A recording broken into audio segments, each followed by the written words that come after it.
Чоңгук онун качасың, Чоңгук. Жакындап тарттыңбы?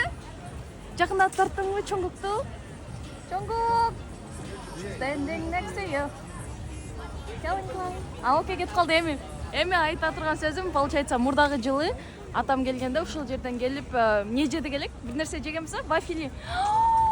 Вафли менен нутелла, банана, нутелла, блинчик. Эстебедимби? Ошону жесек болот да азырчы.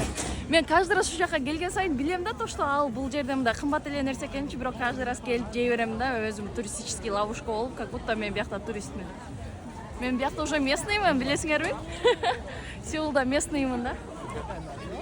Вот. Мага бул жерден ошо вафельный эме жагат. Бул чикен ой, эмне шримп дамплингс дейт. Мага вафель, ошо вафли.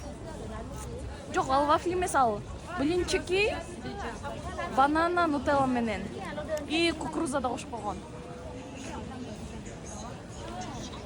Вот. Атам менен келгенбиз мурдагы жылы.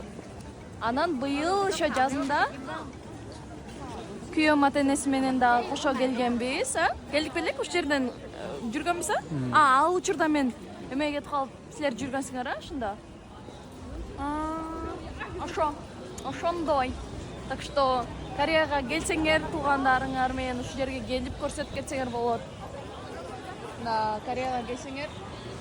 Только бул жердеги эмен биле алат балалар, туристическая ловушка, толтура акча калтырып кетесиңер. Разве что многундай магазиндерге кирип, мындай брендтердин эмелерин эле албасаңарчы, ал жакта балалары бардыгы примерно бирдей эле да. Вот, так что